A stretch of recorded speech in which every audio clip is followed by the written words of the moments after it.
Tennessee, Tennessee, Tennessee, Tennessee, Tennessee, Tennessee, Tennessee. Tennessee. Hello, and thank you for joining me for today's East Tennessee NORML broadcast from Knoxville, Tennessee.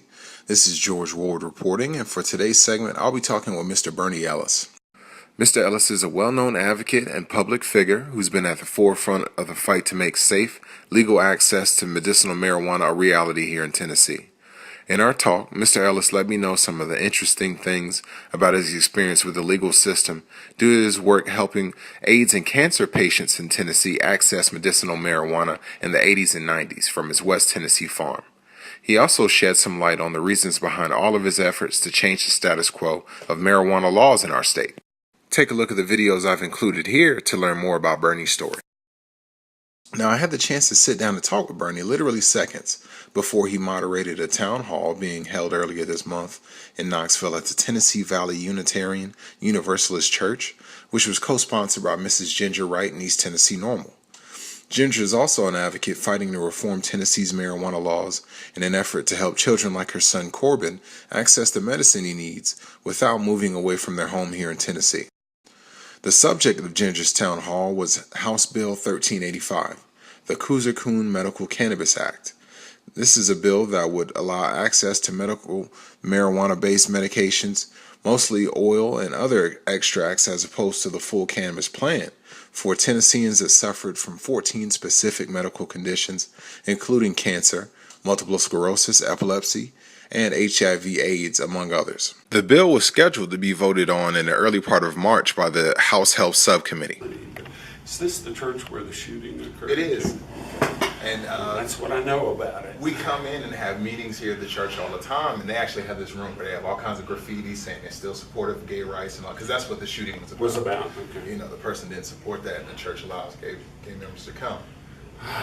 The Okay. perseverance, though, because this whole room is spray painted with, you know, the gay pride flag, so on, you know, peace movement, so on and so forth. So it showed us, you know, somebody's going to try to knock you down. The perseverance in that room is inspiring. So that's why I like this church a lot for having our events. We have a lot of stuff here. Oh, good. Well, I live by the old revolutionary slogan, if you never stop fighting, you will not lose. And that's what all of this is about. It's just continuing to push forward. Right. So, you know, I've personally been inspired by, of course, the panel you had at Vanderbilt and just the kind of story. I did a little reading and saw, you know, about your arrest and all those kind of things. Just give us a little background on how you got involved with the movement. Okay. I'm a public health epidemiologist by training. We investigate and work to prevent epidemics. And in 1987, I helped start the Tennessee AIDS program for the Tennessee Department of Health, and began quietly providing cannabis to some of the late-stage AIDS patients.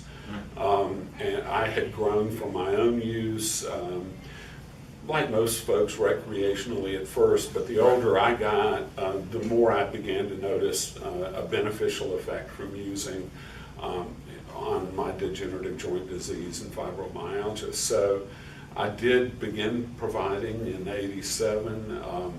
Within a couple of years, a local oncologist referred people to me.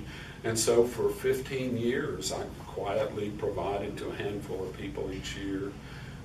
In 2002, a local drug dealer came on my farm and tried to buy from me, and I shooed him away, and he turned me into the task force. So 3 days later, I had 2 helicopters and 10 four-wheelers on my farm.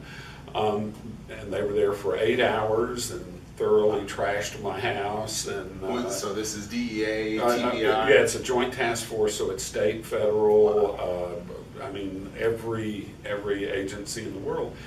But what's interesting is at the end of 8 hours, after the 2 lead officers interviewed me, and I fully expected the next step would be to be taken to jail, they said, no, we're going to leave and let you just go to bed. And I said, well, what's that all about? And the lead officer said, we've called around your county for the last 8 hours. We can't find anyone who has anything negative to say about you. In fact, the sheriff told us if you lock Bernie up, his community is going to be less safe with him gone than with him there. And in some ways, that is how I've been treated. The feds wanted me to do a minimum of 10 years in prison with a $2 million fine and the confiscation of my 187-acre farm. Wow. For less, they found less pot than the government gives away each year to the 4 remaining federal patients.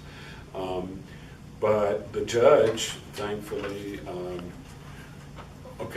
the judge gave me 2 years probation, no fine, and said I'm not going to give you any part of his farm. So, and yet it basically destroyed my career, and so I've focused a lot of energy on this issue ever since. So you've seen what it does to legitimate businessmen and what it can do to somebody actually just trying to help people, which is essentially what you were doing. Well, and I've seen, since I spent 18 months in a Federal Bureau of Prison halfway house as part of the probation sentence, I've seen what it's done to people in the criminal justice system who have to stop using cannabis for recreation because they'll test positive for 2 weeks to a month. And so they switch to meth and cocaine and heroin and pills. The only place marijuana is a gateway drug is if you're in the criminal justice system and you're getting piss tested regularly, you're going to switch away from pot to something that's a lot more harmful to you and everyone you know. So I think they were waiting for me to do this. We can do more. The biggest thing I took away from my interview with Bernie Ellis is the idea of perseverance with a cause that you believe in. The story he told me about legal and financial threats from the state, along with the havoc that's been played on his life for the heinous crime of helping people in need, has only reaffirmed my commitment to this movement. Also, it serves to remind me that there will be obstacles, at times pretty big ones, but doing the right thing means continuing on this road despite the potholes. I know this principle will be essential for the local movement for change in the coming weeks and months.